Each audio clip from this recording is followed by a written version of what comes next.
जय उपासना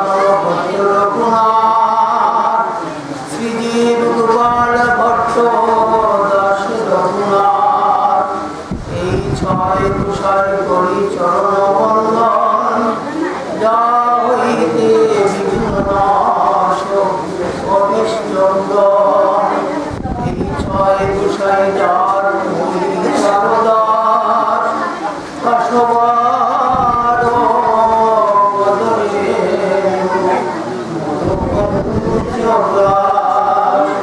তাদের চরণ সেবী ভক্ত সঙ্গে জনমে জনমে অভিলাষ কুটি জন্ম করি আশা ধুলি দাস করি রকমে রকমারি জয় তুলসী ঠাকুরানী জয় তুলসী ঠাকুরানী জয় ঠাকুরানী জয় ঠাকুরানী জয় ঠাকুরানী জয় জয় সদানন্দম সংকীর্তনপরায়ণম আর্য শিলাম দিতশ্রেষ্ঠম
আজকে গুরু পূর্ণিমা, যিনি জগৎগুরু শ্রীকৃষ্ণ দ্বৈপায়ন আবির্ভাব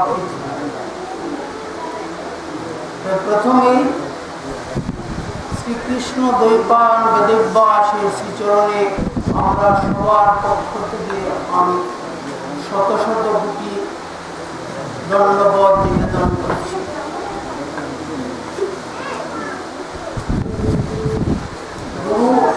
ভগবান শ্রীকৃষ্ণ জগৎবাসীকে আলোর পথ দেখানোর জন্য যুগে যুগে নানাভাবে অবতীর্ণ হয়েছে। তাই শ্রীকৃষ্ণ দ্বৈপায়ন বেদব্যাস, যিনি আমাদের আদি ধর্মগ্রন্থ, আমাদের ধর্মের দিশারি যে বেদ, সেই বেদ সংকলন করেন, অসংখ্য উপনিষদ সৃষ্টি করেন, রচনা করেন, পুরাণাদি রচনা করেন। সর্বশ্রেষ্ঠ যে পুরাণ শ্রীমদ্ ভাগবত রচনা করেন। ভাগবত কথা, কৃষ্ণ কথা, ভক্তের কথা জনগণের মধ্যে জানিয়ে দেন। তাই তিনি গোবিন্দের অংশ হিসাবে অবতীর্ণ হন কৃষ্ণ দ্বৈপায়ন বেদব্যাস। গুরু হচ্ছেন যিনি কৃষ্ণ ভাবে ভাবিত করেন, কৃষ্ণ অনুরাগে ভগবত ভাবে কৃষ্ণ চিন্তায় চিন্তিত করেন, মনের কলুষতা দূর করেন, নিষ্কলুষ চিত্তে কৃষ্ণ ভাবনার বীজ রোপণ করেন। তাই শ্রীকৃষ্ণ দ্বৈপায়ন বেদব্যাস তার গ্রন্থাদির দ্বারা এই জগৎবাসীকে সেই পথ নির্দেশ করেন। তাই তিনি জগৎগুরু। আমাদের মানব জন্মের সার্থকতা হচ্ছে কৃষ্ণ ভাবনায় বাধিত হওয়া, রাধা গোবিন্দ চরণে মন প্রাণ নিবেদন করা। তাই যে বলেছেন নরোত্তম ঠাকুর মহাশয়, কৃষ্ণ ভজিবার করে সংসারে আনন্দ। এই সংসারে আসা আমরা মানুষ হয়ে জন্মগ্রহণ করেছি, মানুষ সর্বশ্রেষ্ঠ জীব। গোবিন্দ মানুষকে তার সমস্ত গুণ দিয়ে কথা দিয়ে সৃষ্টি করেছেন। তাই কৃষ্ণ ভজনা মানব জন্মের পরম পুরুষার্থ। ভগবত চিন্তা করা, ভগবত ভাব। অন্য কোনো জন্ম হাজার হাজার জন্ম হয়েছে, কিন্তু সেই সুযোগ নেই, মানুষের মতো সেই সুযোগ কোনো জীবের নেই। তাই শ্রীমদ্ ভগবত গীতাতে বলেছেন মঙ্গলাচরণ, মুখং করতি বাচলং পঙ্গুং লঙ্ঘয়তে গিরিম যৎ কৃপা পরমহং বন্দে পরমানন্দ মাধব। সেই পরমানন্দ মাধব শ্রী গোবিন্দকে বারবার নমস্কার করি, প্রবার করা উচিত। যার কৃপায় মুখ যে বধির, যে কথা বলতে পারে না, কিন্তু যার কৃপায় সে অনন্তর কথা বলতে পারে, পঙ্গু সে হাঁটতে পারে না, কিন্তু যার কৃপা পেলে সে সেই পঙ্গু গিরিলঙ্ঘন করতে পারে, পাহাড়ে উঠে যেতে পারে। অর্থাৎ যার কৃপায় অসম্ভব সম্ভব হয়ে যায়। সেই পরমানন্দ, সেই গোবিন্দ, সেই কৃষ্ণ, সেই মাধবকে মনে প্রাণে বরণ করা, স্মরণ করা, জীবনের সাথে সম্পৃক্ত করা, জীবনের সঙ্গী করা, জীবন রথের সারথি করা, সেটি মানব জন্মের পরম পুরুষার্থ, পরম পাওয়া। তা যদি না হয় তাহলে এই অমূল্য মানব জন্ম বৃথা। কথাবার্তা আক্ষেপ করে বলেছেন, আর হবে না মানব জন্ম, ভাঙলে মাথা বসান। বড় কষ্টে বহু জন্মের পরে বলছেন 84 লক্ষ জমি ভ্রমণের পরে একবার মানব জন্ম।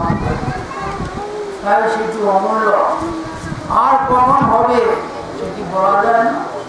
তাই এই জন্মকে কৃষ্ণ ভজনা থেকে যদি বঞ্চিত করা যায় তাহলে সেটি পশুবৎ জীবন হয়ে যায়, মানব জন্মের সার্থকতা। তাই এই পরম করুণাময় শ্রী গোবিন্দ, শ্রীকৃষ্ণ, শ্রী গোপীনাথ দয়ার ঠাকুর, তিনি যুগে যুগে অবতীর্ণ হয়েছেন।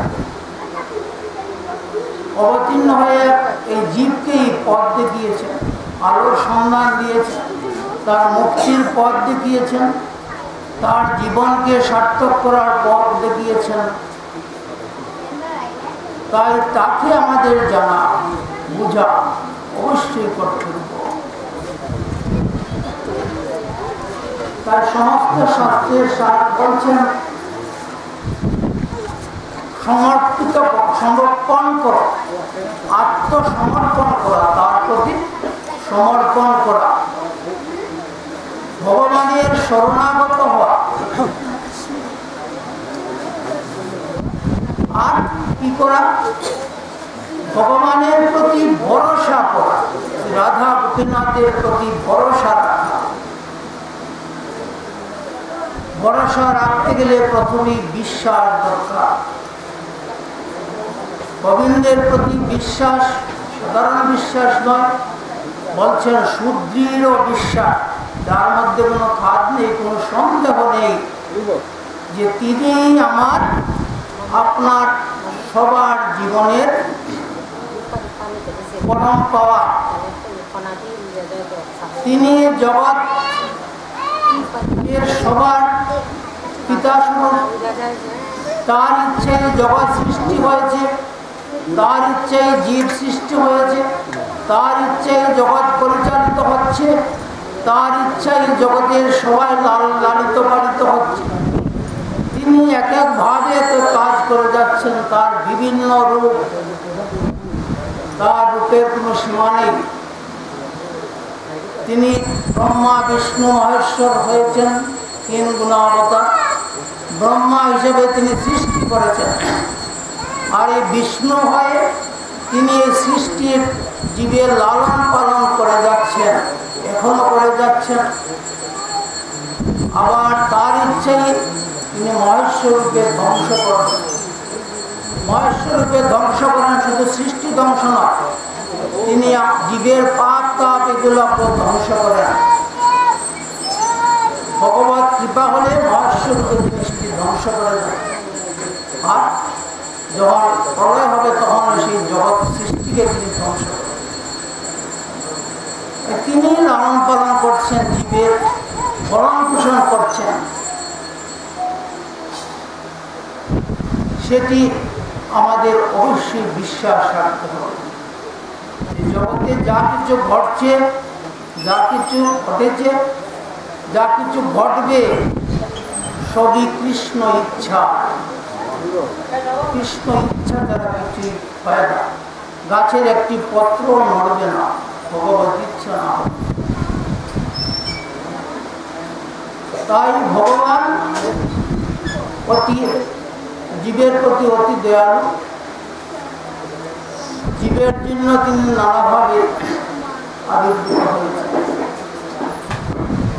তিনি গুরুরূপে গুরু হন, শাস্ত্র বলছেন গুরু হন কৃষ্ণ, শাস্ত্রের বিচার গুরুরূপে কৃষ্ণ কৃপা করেন ভক্ত।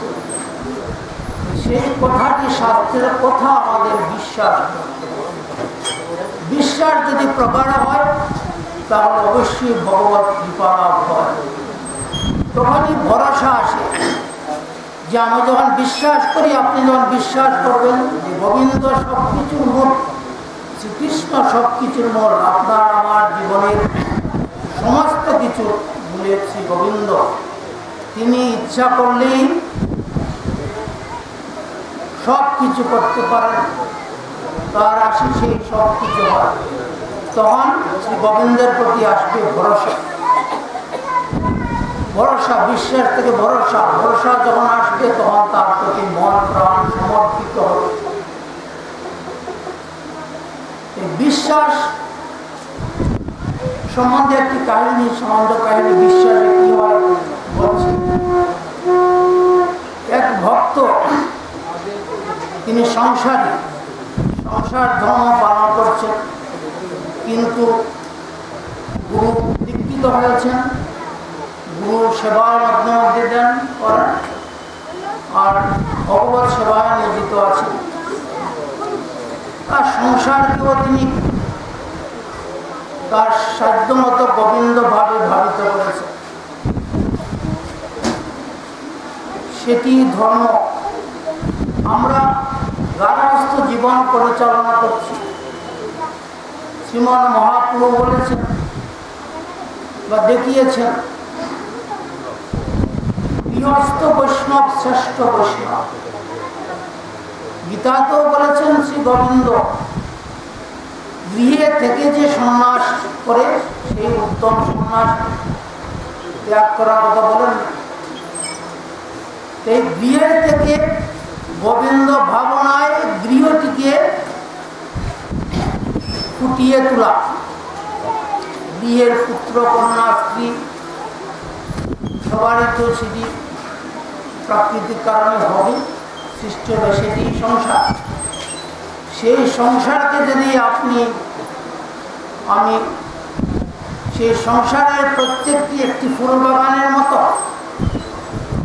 ফুল বাগানে যেমন অসংখ্য ফুল ফুটে, সেই মালিক কি করেন, মালিক ফুলের যত্ন নেন, ফুল গাছের যত্ন নেন। ফুল গাছের যত্ন নিয়ে যখন ফুল প্রস্ফুটিত হয়, সুন্দর হয়, সেই ফুল গোবিন্দ সেবায় লাগে, আনন্দ বর্ধনে লাগে।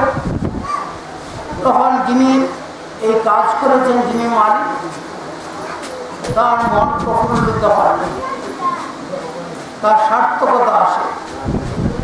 পরিবারের যিনি কর্তা, তিনি সেই মালির মতো একজন পরম সাধক বলেছেন, জগতে যে তুমি সংসার জন্য পালন করবে, তুমি মালিক নও, তুমি মালিক থেকে কটি ছেড়ে দাও, ও ছেড়ে দিলে থাকবে মালিক। তুমি মালির মতো সংসার ধর্ম পালন করো, সংসার ধর্ম সমস্ত কিছু করো, কিন্তু মালির মতো করো, নিজের অধিকার দিয়ে না, গর্ব করে না, অহংকার করে না। তুমি তোমার বাগানের সমস্ত ফুলকে গোবিন্দ ভাবে ভাবিত করবে, সেইভাবে প্রস্ফুটিত করবে, কৃষ্ণ ভাবনায় তাদেরকে রত করবে। তাই আমাদের পরিবারে আমাদের উচিত শিশু থেকেই প্রত্যেকটি সন্তানকে কৃষ্ণ ভাবনায় ভাবিত করা এবং বুঝিয়ে দেওয়া, তাকে একমাত্র তোমার বন্ধু, তোমার সারথি, তোমার পূজ্য, তোমার আকাঙ্ক্ষা পূরণের মালিক, তোমার ইচ্ছা পূরণের মালিক, সমস্ত কিছুর মালিক শ্রী গোবিন্দ, শ্রীকৃষ্ণ। তোমার জীবনটি সুন্দর হবে যদি তাকে তুমি বরণ করতে পারো, তাকে যদি তুমি জীবনের সাথী করতে পারো, যে কোনো ভাবে করতে পারো, যেভাবে তোমার ইচ্ছা। আমার গোবিন্দ তিনি সর্বভাবেই ধরা দেন। ভগবত গীতায় বলছেন, যে যথা মাং প্রবদ্ধন্তে তাং স্ততৈব ভজয় মহান মম বর্তানুবর্তন্তে মনুষ্যা পার্থ সতঃ। যে যেভাবে ভজনা করে আমি সেইভাবে তার মহাপুষ্টি সাধন করি। তুমি বন্ধুভাবে করো, শ্রীমদ্ ভাগবতী দেখিয়েছেন, সখা হিসাবে করো, বন্ধুভাবে করো, পতি হিসাবে করো, পতি হিসাবে করো, যেভাবে করো সেভাবেই তিনি তোমার কাছে ধরা দেন, যদি তুমি আকুলভাবে সেটি করতে পারো। ওই ভক্তটি এইভাবে তার বৃহৎ বাগানকে সাজিয়েছে। এদিকে তিনি সার্থক, কিন্তু তার বয়স হয়ে গিয়েছে, তার মনে মনে বারবারই চেষ্টা করেছেন যে তিনি গোবিন্দ লীলাস্থান দর্শন করবেন, তীর্থস্থান, ধাম, শ্রীধাম বৃন্দাবনে যাবেন, যেখানে রাধা গোবিন্দ সেই নিত্যলীলা করেছিলেন, তা দর্শন করবেন। সেই ব্রজের ধুলি মাথাতে মাখবেন, শিরে মাখবেন, এই আকাঙ্ক্ষা তার ছিল। কিন্তু সংসারকে চালাতে গিয়ে তার সেই সময় তিনি করতে পারেন, যার জন্য তার অনেক বয়স হয়ে গিয়েছে, কিন্তু তিনি শ্রী ধামে বৃন্দাবন যাওয়াটা সম্ভব নয়। তাই বৃদ্ধ বয়সে তার মনে হয়েছে যে কিন্তু আমার ফুলগুলা প্রস্ফুটিত হয়ে গিয়েছে, তারাই আমার নিত্য সেবা যে আছে, গোবিন্দ সেবা আছে, কৃষ্ণ সেবা আছে, তারা সেটি করতে পারবে। এতদিন তাদেরকে তৈরি করেছে, তার ছেলে মেয়ে তাদেরকে তৈরি করেছে। ভাবলেন যে এখন তারা উপযুক্ত হয়েছে, অবশ্যই তারা আমার রাধা গোপীনাথের সেবা করবে। ওই তাদেরকে ডেকে রাধা গোপীনাথের সেবা সমঝিয়ে দিলেন। বাবা, এতদিন তো আমি করেছি, এখন আমি শ্রীধাম বৃন্দাবনে যাবো, বয়স হয়ে গিয়েছে আমার আকাঙ্ক্ষা, তোমরা যেভাবে আমি করেছি দেখেছ সেইভাবে রাধা গোপীনাথের সেবা করে যাও। অবশ্যই সেই সেবায় সন্তুষ্ট তোমাদের ভালোবাসনা পূর্ণ করবেন, তোমাদের জীবনও হবে সুন্দর, পরবর্তী জীবন হবে সুন্দর, ভবিষ্যৎ জীবন হবে সুন্দর। এইভাবে বুঝিয়ে ওই তারা রাজি হলো, তিনি মনে করলেন যাওয়ার, বৃন্দাবন যাওয়া সব কিছু জোগাড় হয়ে গিয়েছে। হঠাৎ তার মনে হলো বৃন্দাবন যাব, কিন্তু যিনি আমাকে পথ দেখিয়েছেন, যিনি বৃন্দাবনকে চিনিয়ে দিয়েছেন, রাধা কৃষ্ণকে চিনিয়ে দিয়েছেন, রাধা কৃষ্ণ ভজনের মন্ত্র দিয়েছেন, আমার অন্তরকে শুদ্ধ করেছেন, আমার ভাবনাকে কৃষ্ণ ভাবে ভাবিত করেছেন, তার আদেশ না দিয়ে তুমি যেতে পারো, যেতে হয় না। সেটি শাস্ত্রের নিয়ম নয়, সেটি নিয়মই নয়। তিনি দেখিয়েছেন, তার কাছে যেতে হবে, তার অনুমতি আগে প্রয়োজন। তিনি যদি অনুমতি দেন তাহলেই যাও। তাই তিনি ধীরে ধীরে তার শ্রী গুরু পাঠে গেলেন। অনেক দিন যান না, সময় হয় না, সংসার চালাতে গিয়ে সময় করতে পারে। কিন্তু তার মন প্রাণ গোবিন্দ চরণের টাকায় শেষ মুহূর্তে তার সেই ভাব সৃষ্টি হয়। তিনি তার গুরুদেবের কাছে গেলেন। গুরুদেব তখন অত্যন্ত বয়স হয়ে গিয়ে দণ্ডবোধ করে বললেন, প্রভু এতদিন পারি নাই, আজ মনস্থ করেছি আমি শ্রীরাম বৃন্দাবনে যাব। আমি সংসার গুছিয়ে এসেছি, যদি আপনি কৃপা করে অনুমতি দেন তাহলেই যাব, নতুবা যাব না। আপনার অনুমতি আমার সাথে দেন। গুরুদেব অত্যন্ত খুশি হলেন, অত্যন্ত খুশি হলেন। কারণ তিনি যেটি শিক্ষা দিয়েছিলেন, যেই বীজ দিয়েছিলেন, তার সার্থকতা দেখতে পেলেন। কৃষ্ণ ভাবনায় বৃন্দাবন যাওয়ার অনুপ্রেরণা জেগেছে। তখন তিনি তার মন অত্যন্ত প্রফুল্লিত, খুশি হলেন। বললেন, বাবা আমি অত্যন্ত খুশি হয়েছি, আমি যে তোমাকে শিষ্য করেছিলাম তার সার্থকতা আমি দেখতে পারি। তুমি যা খুশি যাও, অনুমতি দিচ্ছি, তোমার মনোবাসনা পূর্ণ হোক। তবে বাবা একটি কথা তুমি স্মরণ রেখে, যেখানেই যাবে, যেভাবেই যাবে, মূল কথা হচ্ছে বিশ্বাস করার। বৃন্দাবন যে লীলাস্থান, এখনো সেখানে নিত্য লীলা হচ্ছে। শাস্ত্র বাক্য, গুরু বাক্য, সন্ত বাক্য, ভক্ত বাক্য, সেই কথাটি তুমি মনে প্রাণ বিশ্বাস, বিশ্বাস থেকে যদি যাও তখন তোমার সেই বিশ্বাসের গুণে তুমি সেটা পাবে। বিশ্বাস করা না হলে তাই তুমি এক কাজ করবে, আমার একটি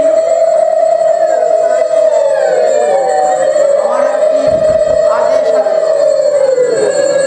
আদেশটি হচ্ছে, এখনো সেখানে বৃন্দাবনে নিত্য লীলা হয়, প্রচারণে কৃষ্ণদান সমাগম সহ আবার ফিরে আসেন, বদনে লগনে ফিরে আসেন, ফিরাকৃষ্ণে ফিরে আসেন, শোকাক্ষণ সহিতে, ববৎস সহিতে ফিরে আসেন, এবং ধুলাও দেখ। তুমি যদি আমার বাক্য স্মরণ রাখো, তাহলে যদি গোবিন্দ কৃপা হয় তুমি সেটি দর্শন করতে পারো। তুমি এক কাজ করবে, তুমি প্রত্যেক দিন সেখানে প্রত্যেক দিন রাসলীলা হয়। রাসলীলা, নিত্য রাসলীলা তো হয়েছিল, সেই রাসলীলা এখন ছেলেমেয়েরা মিলে অভিনয় করে রাসস্থলীতে, সেই রাসস্থলীতে অভিনয় করে, রাসলীলা অভিনয়। তুমি যদি প্রত্যহ এই অভিনয় দর্শন করো, মনে প্রাণে দর্শন করো, তাহলে তা থেকে তোমার নিত্য রাস দর্শন করার কাজ করবে। তুমি প্রত্যেক দিন রাসলীলা দর্শন করবে, পরে এসে তুমি কিছু গ্রহণ করবে। তার আগে কিছু গ্রহণ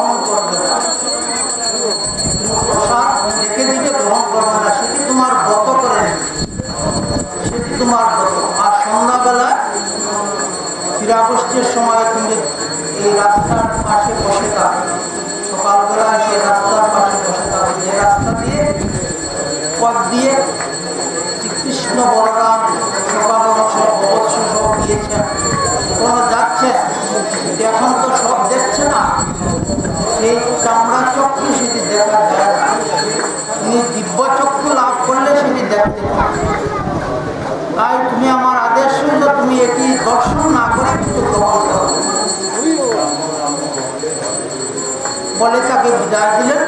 ভক্তটি বৃদ্ধ বয়স হয়ে গিয়েছে, তিনি গুরুকে প্রণাম করে গুরুকে স্মরণ করে গুরুবাক্যকে অবলম্বন করে বিশ্বাস প্রকার করে তিনি রওনা হলেন বৃন্দাবন। একাই তিনি গিয়ে বৃন্দাবন পৌঁছলেন। পৌঁছে তার এই কথাটি স্মরণ রয়েছে। আমরা অনেক কথাই শুনি, ভক্ত বাক্য, গুরু বাক্য, ভগবত বাক্য যেটি শাস্ত্রে বলেছেন, স্বয়ং গোবিন্দ গীতাতে যা বলেছেন শ্রীমুখের বাণী, কিন্তু সেই বিশ্বাস প্রকার রেখে সেটি ধারণ করি না। ধারণ করি যখন সেই কথাটি বিশ্বাস প্রকার হবে, ধারণ করতে পারবো, তখনই গোবিন্দ কৃপা। এই ভক্তটি সেটি ধারণ করে ফেলেছেন। তিনি বৃন্দাবনকে দর্শনাদি করেছেন, কিন্তু সেই কথাটি মনে আছে, বাক্য তিনি মনে আছে, তিনি প্রত্যহ রাসলীলাতে যেতেন 10-11টায়, গিয়ে রাসলীলা দর্শন করতেন, পরে ফিরে এসে প্রসাদ পেতেন, আবার বিকালবেলা ফেরা করতে রাস্তার ধারে বসে থাকতেন। দেখতেন না কিছুই, বসে থাকতেন, ডাক্তার হয়ে বসে থাকতেন। ওই বোধহয় কৃষ্ণ, এই বোধহয় অবসরা। এইভাবে অনেক দিন গিয়েছে, মাসখানে গিয়েছে, নিত্য তার এই। একদিন রাসলীলা ভগবান ভক্তকে বারবার পরীক্ষা করে, সহজে ধরা দেন না। আর অন্তরের নির্মলতা সৃষ্টি হয়েছে কিনা, বিশ্বাস প্রকট হয়েছে কিনা, ভরসা জন্মেছে কিনা, সমর্পিত মন হয়েছে কিনা, সেটি পরীক্ষা করে। এই একদিন গিয়েছেন ভক্ত, গিয়ে দেখেন রাসলীলার স্থলে আর রাসলীলা হচ্ছে, ভাবলেন একটু পরে বোধহয় হবে। তিনি বসে রইলেন রাসস্থলিতে, বসে, কোনো লোকজন নেই। অনেক সময় কেটে গেছে, ঘন্টা 2 ঘন্টা, কেউ আসে। ভাবলেন কারণ কি, সুতরাং রাসলীলা হচ্ছে না। তো তিনি একজন হঠাৎ করে একজন লোক পেলেন, তাকে জিজ্ঞেস করলেন, ভাই প্রত্যেকদিন যেখানে রাসলীলা অভিনয় হয় আমি এসে দর্শন করি, আজ দেখছি না কাউকে, তার কারণ বললো, দেখো আজকে তুমি এসেছো 11টার সময়, আজকে যারা অভিনয় করে তারা 9টার সময় অভিনয় করে, তারা দূরে চলে গিয়েছে আগ্রায়, সেখানে অভিনয় করবে রাসলীলা হবে। আজকে তো আসবে না। কি করবেন ভক্ত? গোবিন্দকে স্মরণ করে, গুরুকে স্মরণ করে ফিরে আসতেন। এসে মনে করে যে গুরু বলেছেন যে রাসলীলা দর্শন না করে তুমি কিছু গ্রহণ করবে, ওই প্রসাদ রেখে দিন, হস্তকে ধারণ করে রেখে দিন, তিনি গ্রহণ করলেন। পরদিন আবার গেলেন, পরদিনও পেলেন না। তারা 4 দিনের জন্য এইভাবে সকালে গেলেন, এদিন সকালে আসেন, এইভাবে 4 দিন তিনি নিত্য গিয়েছেন, হতাশ হন নাই, লালসায়িত হয়ে গিয়েছেন, দেখবেন দেখবেন দর্শন করবেন। ভাগবত বলেছেন লালসাই আসলতা, কৃষ্ণ দর্শনের লালসা, রাধা গোবিন্দ দর্শনের লালসা, নিতাই গৌর ভজনের লালসা, লালসা লালসা নিয়ে গিয়েছেন।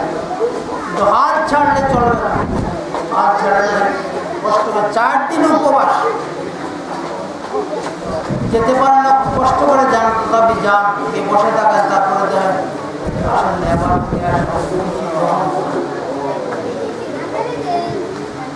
গোবিন্দ দেখছে ভক্তটি গুরুবাক্যে বিশ্বাস আছে কিনা, লঙ্ঘন করে কিনা, আর আমার গোবিন্দের প্রতি তার কিরকম ভরসা আছে। 5 দিনের দিন আবার রওনা হয়েছেন, কিন্তু এমনই দুর্বল হয়ে পড়েছেন বৃদ্ধ শরীর, অনাহারে তিনি হাঁটতে পারছেন, তথাপি আস্তে আস্তে আস্তে আস্তে চলে যাচ্ছে। কিন্তু এই গরমের তীব্র গরম, রৌদ্র তেজের মধ্যে তিনি যাচ্ছেন, অনাহারে একেবারে দুর্বল। সেই অবস্থায় আর যেতে পারেন না, হঠাৎ রাস্তার ধারে পড়ে গিয়েছেন।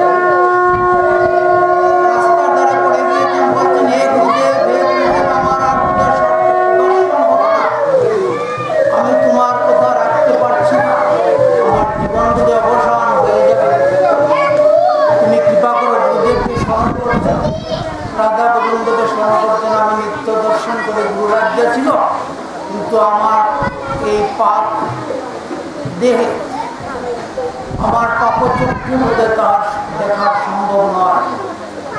বলতে বলতে তিনি অজ্ঞান হয়ে পড়ে গিয়েছেন রাস্তায়। বৃন্দাবনের মালিক হচ্ছে শ্রীমতী রাধারানী।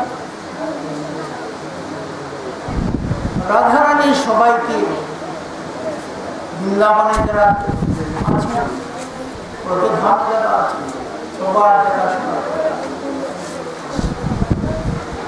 রাধারানী আজ সেই নিত্যধামে রাধা গোবিন্দ বসে আছেন। রাধারানী বলছেন, হে গোবিন্দ, এই ভক্তটিকে তুমি দেখছো না? ভক্তটি কিরকম নিষ্ঠাবান, তার সমস্ত কলুষতা দূর হয়ে গিয়েছে, অন্তর নির্মল হয়ে গিয়েছে, সে গুরুবাক্যে প্রগাঢ় বিশ্বাসী। সেই ভক্ত তো আর যেতে পারছে না, অজ্ঞান হয়ে পড়ে গিয়েছে। তুমি তাকে কৃপা করছো,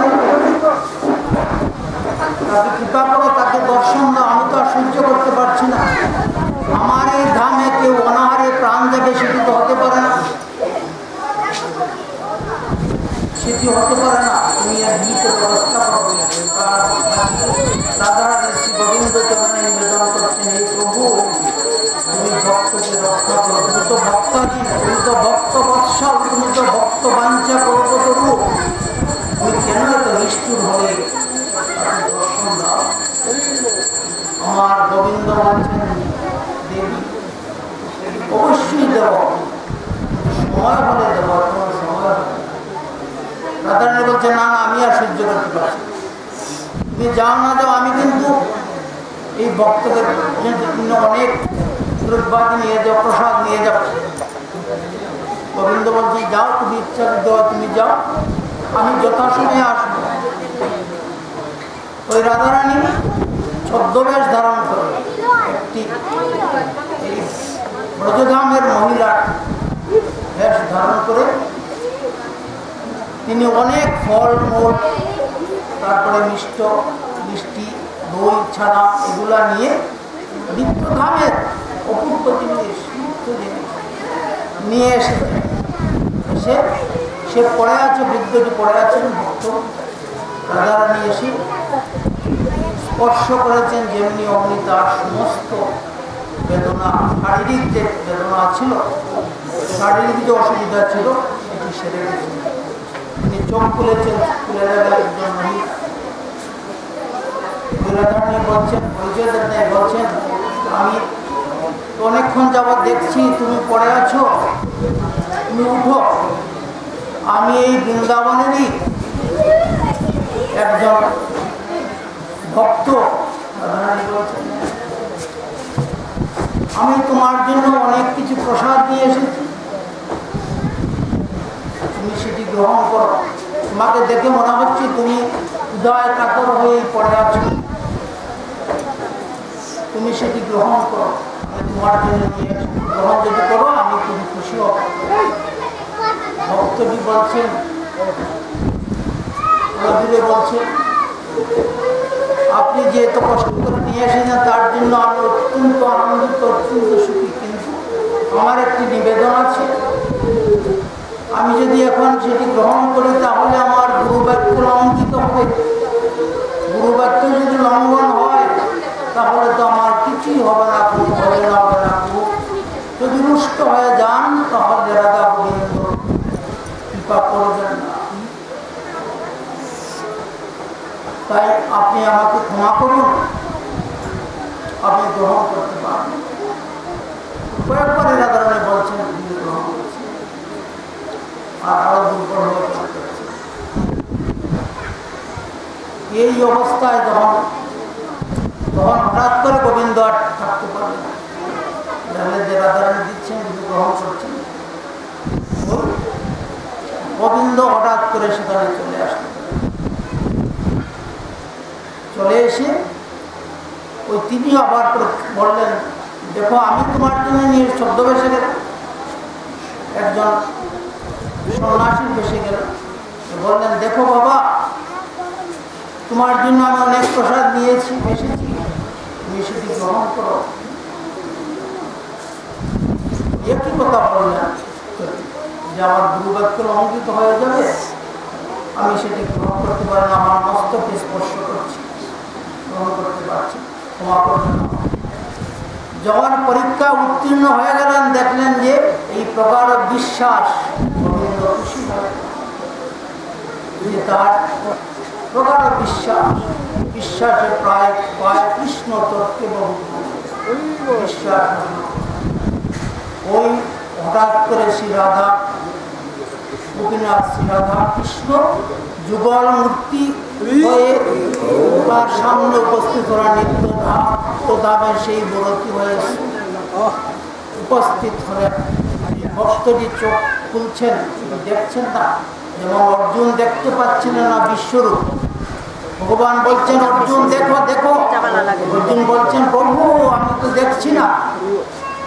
তখন গোবিন্দ কৃপা করে বলছেন, তোমার এই চক্ষু দ্বারা দেখবে না, তোমাকে দিব্য চক্ষু দান করছি।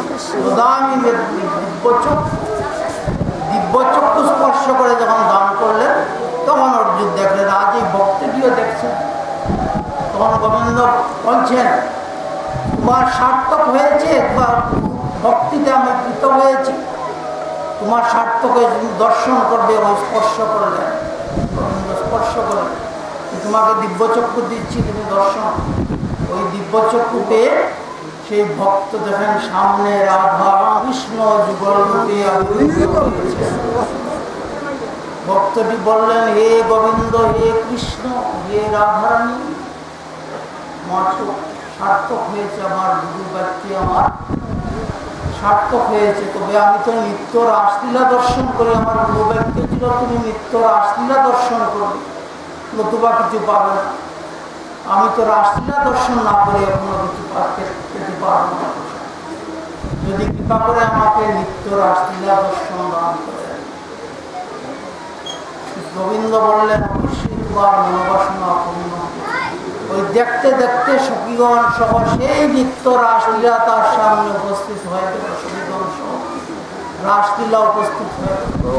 ভক্তটি আনন্দ মনে সেই রাসলীলায় অংশগ্রহণ করে বারবার প্রণাম করতে লাগলেন গোবিন্দ চরণে, কৃষ্ণ চরণে, রাধারানীর চরণে প্রণাম করে বলতে লাগলেন, নমামি রাধে নমামি কৃষ্ণ নমামি রাধে গোবিন্দ নমামি রাধে নমামি কৃষ্ণ নমামি রাধে গোবিন্দ নমামি রাধে রাধানাথ নমামি রাধে গোপীনাথ নমামি রাধে রাধাকান্ত নমামি রাধে গোপীকান্ত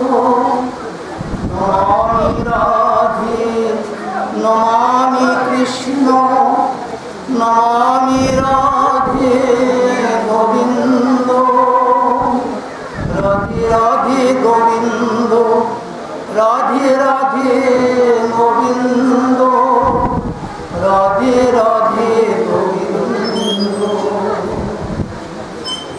বারবার প্রণাম করে রাধা গোবিন্দকে মন প্রাণ সমর্পণ করে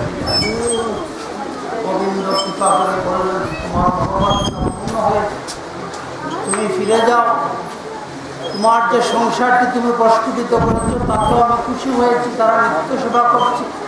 তুমি ফিরে যাও, গিয়ে তোমার গুরুর চরণে নিবেদন করো, আর যথাসময়ে তুমি নিত্যধামে চলে যাবে, তোমার স্থান হবে নিত্যধাম। তাই এইভাবে যদি আমরা বিশ্বাস প্রকার করে সমর্পিত করতে পারি, ভরসা করতে পারি, অবশ্যই ভগবান সেই ভরসাকে রক্ষা করেন, শরণাগতকে রক্ষা করেন। তিনি শরণাগত রক্ষককারী। অনেক উদাহরণ আছে, তিনি শরণাগতকে রক্ষা করেছেন, ভক্তকে রক্ষা করেছেন। রক্ষা করার জন্য নিজে প্রতিজ্ঞা ভঙ্গ করে ভক্তের প্রতিজ্ঞা রক্ষা করেছেন। কুরুক্ষেত্রের যুদ্ধে আমরা দেখতে পাই ভক্তের লাগে তিনি সব কিছু করতে পারেন। নিজের প্রতিজ্ঞা লঙ্ঘন করে দিয়েছেন, ভক্তের প্রতিজ্ঞা রক্ষা করেছেন। তাই বলছেন আমার চেয়ে আমার ভক্ত বড়। চৈতন্য চরিত্রে বলছেন আমার চেয়ে আমার ভক্ত বড়। তাই ভক্ত সেবায় মনোনিবেশ করে। ভক্তি হচ্ছে একমাত্র পথ কৃষ্ণ রাধা গোবিন্দ ভজনের মন প্রাণ সার্থক করার, কলুষতা দূর করার একমাত্র উপায় হচ্ছে ভক্তি। ভক্তি ভগবত প্রাপ্তির একমাত্র উপায়। ভক্তি ছাড়া কিছুই গোবিন্দভাবে ভাবিত করে না। আর সেই ভক্তির প্রথম সোপান হচ্ছে, ভক্তি লাভের প্রথম পদক্ষেপ হচ্ছে ভক্ত সঙ্গ। ভক্ত সঙ্গ, ভক্ত সঙ্গ ছাড়া ভক্তি আসে না। ভক্ত সঙ্গ করলে ধীরে ধীরে সেই মনে ভক্তি আসে, গোবিন্দ ভাব আসে, কৃষ্ণ ভাব আসে। এই ভক্ত সঙ্গ অবশ্যই করতে হবে। আজ সেই গুরু পূর্ণিমা তিথিতে এই যে সবাই ভক্তরা সমবেত হয়েছে, যেদিন থেকে মনে করেছ যে আমি গুরু পূর্ণিমাতে রাধা গোপীনাথ শ্রীঅঙ্গনে যাব, গুরুপাঠে যাব, গুরু আশ্রমে যাব, সেই যে চিন্তা ভাবনা মনের মধ্যে আসছে, একদিনে তো আসে না, চিন্তা হয়েছে, তারপরে জোগাড় যন্ত্র করেছ, করে যত কারিকুল নেই সেটি জেনেছ। এই কৃষ্ণ হাজারো কাজের মধ্যে ওই চিন্তাটি যে এসেছে, গোবিন্দ চিন্তা এসেছে, গুরু চিন্তা এসেছে, আশার চিন্তা এসেছে, সেই মুহূর্ত থেকে তোমার প্রতি গোবিন্দ কৃপা, গুরু কৃপা বর্ষিত হতে পারে। আজ যখন সবাই এখানে এসে সমবেত হয়েছে, রাধা গোপীনাথের কৃপা বাড়ি অবশ্যই বর্ষিত হয়। আলাদা আশীর্বাদ করতে হয়। আশীর্বাদ সবসময়ই থাকে। গুরু আশীর্বাদ করো, রাধা গোপীনাথ আশীর্বাদ করো, সেটি অর্জন করতে হয়। অর্জন করতে হয়। ওই যে ভাবনা নিয়ে এসেছ, যারা আসে নাই তারা সংসারে জড়িয়ে পড়েছে, যে ক্ষতি হয়ে যাবে, লাভ হবে না, এত কিছু যাবো কীভাবে, খরচ হয়ে যাবে, নানান কথা আছে, সংসার চালাতে পারছে, তাই তার সেই ভাবনা নেই, ভাবনা করে নেই, সেটার কৃপা অর্জিত হয়ে যায়। যারা এইভাবে এসেছে, এখানে নয়, বৃন্দাবন যাওয়া, ওই তীর্থে যাওয়া, যেখানে যাওয়ার জন্য তার থেকে একটা প্রস্তুত মনে মনে থাকে, লালসা থাকে যাওয়া, তখন থেকেই কৃষ্ণ কৃপা হয়, বর্ষিত হয়। তাই আশীর্বাদ আমাদেরকে অর্জন করতে হয়। কিসের দ্বারা? ওই সেবার দ্বারা। সেবা অর্থ খুব ব্যাপক, সেবা অর্থ বিরাট অর্থ। চিন্তাটিও সেবা। কৃষ্ণ চিন্তা করা, গুরু চিন্তা করা, এটি সেবা। সেই ভাবনা করা, সেটিও সেবা।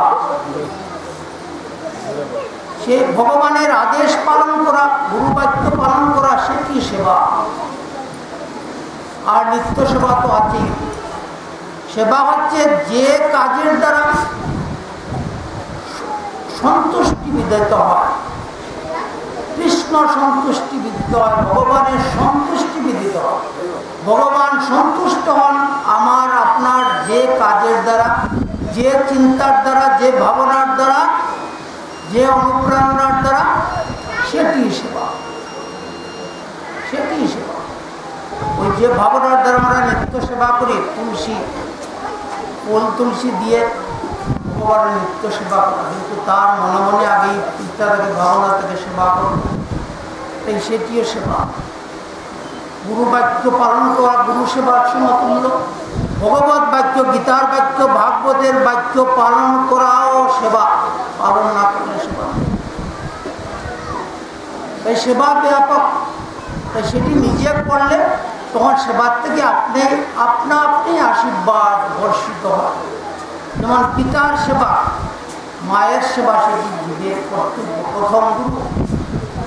মাতা পিতা প্রথম গুরু, যাদের বদলতে আমাদের এই ঘোরাতে আসা উপলক্ষ করে, এবং তারাই প্রথম কৃষ্ণভাবে ভাবিত করেন, অনুপ্রেরণা করেন, শিকার জগতের ধর্ম।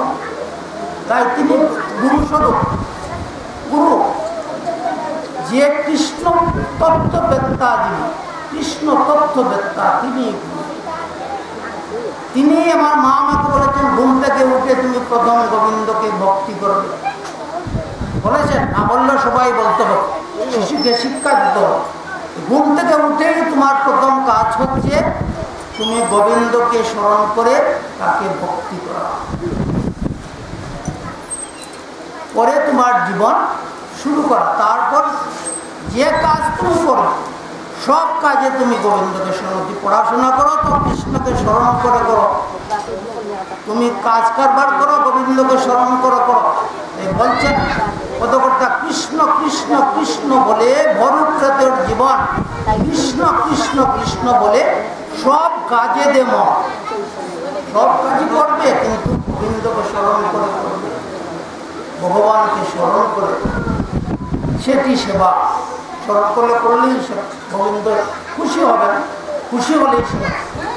তাই যখন খুশি হবেন তখন আপনা আপনি আশিস বর্ষিত হবে, কল্যাণ বর্ষিত হবে, জীবন সুন্দর হবে, মঙ্গল ঘুরে যাবে, বর্ষিত হবে। শ্রীমদ্ ভাগবতে আমরা দেখি নারদ মুনি, মহামুনি বেদব্যাসকে বলেছিলেন যে মহামুনি, মহর্ষি, আজ যে আমি নারদ হয়েছি, আমি ত্রিভুবন ভ্রমণ করতে পারি, আমি ইচ্ছা করলে বৈকুণ্ঠে যেতে পারি, আবার ধরাতে আসতে হবে, সর্বত্র হরিনাম বিতরণ করি, নারায়ণ নারায়ণ নাম বিতরণ করি, জীবের দুঃখ দেখলে তার মোচন করার চেষ্টা করি, তাকে কৃষ্ণ ভাবনায় ভাবিত করি। এটি নারদের কাজ। ঘুরে ঘুরে বেড়ান, যেখানে দেখেন ভক্তির দরকার সেখানে ভক্তি দেন, যেখানে দেখেন কৃষ্ণ ভাবনার দরকার তার উপায় করে দেন, ঘুরে বেড়ান। তা আমার এমনি তো হয় নাই, বেদব্যাসকে বলেছেন যে আমি সেটি অর্জন করেছি, এজন্মে নয়, এজন্মে তো আমি পেয়ে গিয়েছি, গোবিন্দ কৃপা হয়ে গিয়েছি, কিন্তু আমি পূর্বজন্মে ছিলাম দাসী পুত্র।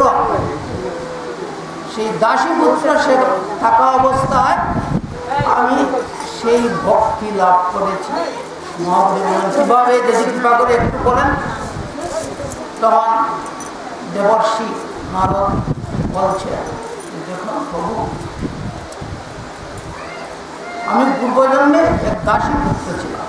আগে তো দাসী রাখতেন ব্রাহ্মণরা, বড় ধনী যারা, তারা দাসী রেখে দিতেন, কিনে রেখে দিতেন, রাষ্ট্রতা ছিল। সেই দাসীর পর্বে আমার জন্ম হয়।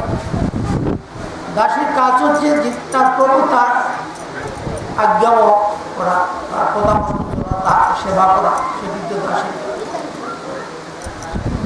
তার প্রভুর সেবা করা, দাসী সেবা করতেন। তার পুত্র, আমার পিতা নেই, মারা গিয়েছে, মা দাসী হয়ে গিয়েছেন সেখানে। আমি ছোট ছিলাম, ধীরে ধীরে বড় হয়েছে, আমার 5 বছর বয়স হয়েছে। কিন্তু আমার মা দাসী থাকলেও তিনি বাহ্যিকভাবে কৃষ্ণ সেবা করার সুযোগ পেতেন না। কারণ সেবা দিকে যদি চাকর করে বসে থাকতেন তাহলে তার প্রভু যে দিত না, তুমি কাজ করবে এখানে কি করবে।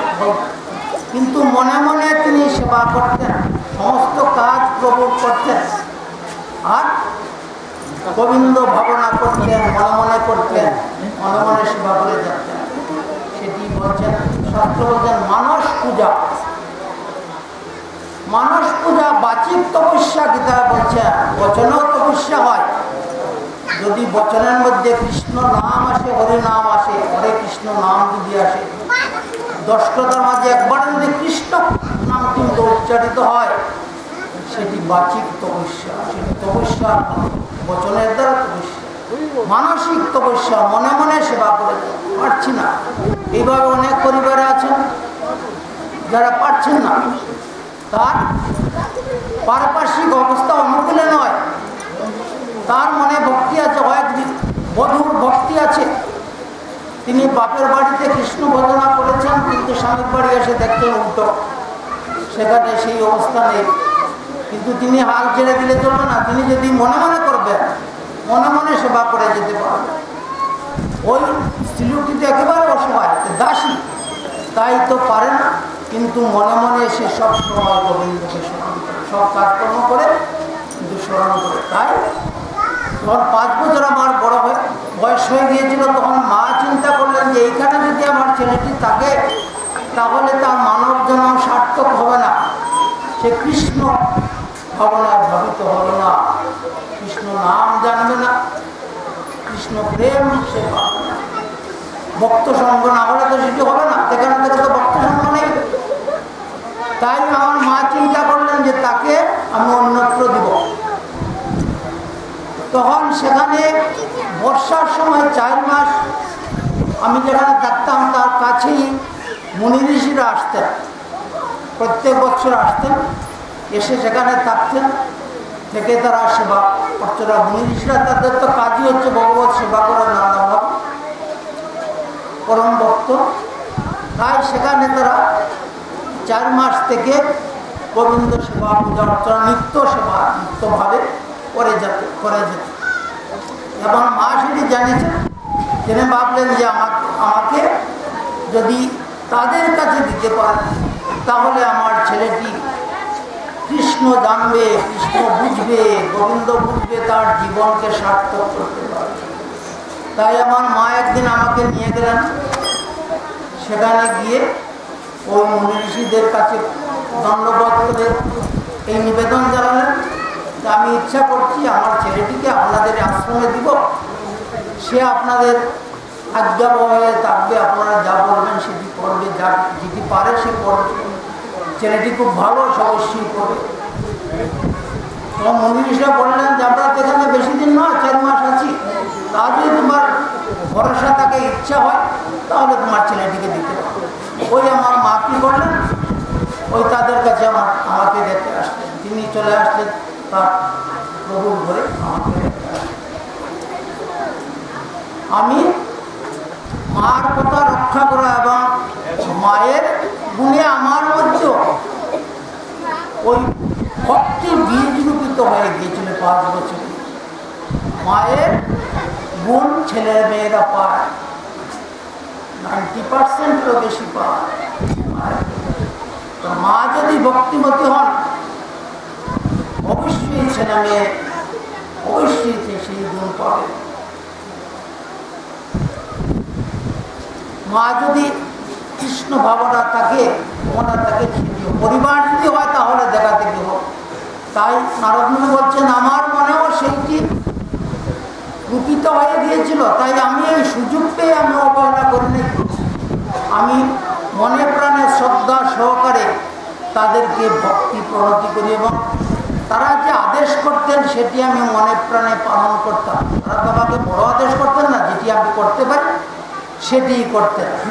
আমি মনে প্রাণে এবং আনন্দের সহিত, দুঃখ নিয়ে নয়, গোবিন্দ সেবা দুঃখ নিয়ে হয় না, আনন্দের সহিত, আনন্দে বলো হরি ভজ কৃষ্ণ, আনন্দের সহিত করতে হবে, কর্তব্য ভেবে না, আনন্দের সহিত, মনের টানে। তাই আমি আনন্দের সহিত তাদের সেবা করতাম, যতটুকু পারতাম।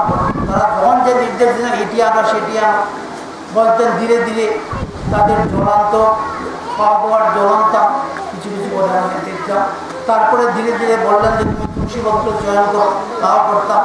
ওই যখন যা বলতেন করতাম। আর তারা যখন সেবা করতেন তখন প্রত্যহ আমি তাদের সেই পেটো থালাটি বাসনটি আমি ধৌত করতাম, যেভাবে পারতাম সেভাবে করতাম। আমি তাদের কাছ থেকে সেটি চেয়ে নিয়েছি। এইভাবে নিত্য সেবায় আমি নিয়োজিত থাকি। 4 মাস আমি তাদের সেবায় নিয়োজিত করি, কাউকে কোনোদিন বিমুখ করিনি। যে যেটি বলেছে সেটিই করেছি। তাতে কি হয়েছিল, তারা আমার প্রতি অত্যন্ত খুশি হন। আমাকে আগে তো দূরে থাকতাম, এখন কাছে টেনে নিতেন, নিয়ে ধারে বসাতেন। সে যখন কৃষ্ণ কথা হতো, তাদের মধ্যে আলাপ আলোচনা হতো, গোবিন্দ কথা হতো, শাস্ত্র আলোচনা হতো, তখন আমাকে ডেকে আনতেন, এনে বসাতেন। কারণ তাদের প্রিয় আমি হয়ে গিয়েছিল। যার ফলে তারা যখন 4 মাস পরে চলে যাবেন, তখন বললেন একদিন কি, বলো আমরা তো চলে যাব। তখন আমি বললাম যে আমাকে অবশ্যই আপনাদের সঙ্গে নিতে হবে। তারা বললেন না, তা হবে না, তোমার মা আমাদেরকে যে দিয়েছেন, তোমার মার কাছে আমরা আবার সঙ্গিয়ে দিতে হবে, এমনিতে দিতে পারি। বারবার করার পরেও তারা বললেন না, না তোমার মার কাছে। তবে তুমি একটা কাজ করো, তোমাকে আমরা সবাই মনে প্রাণে আশীর্বাদ করছি, তুমি সে আশীর্বাদে তোমার মঙ্গল হবে, তোমার চিন্তা করতে হবে।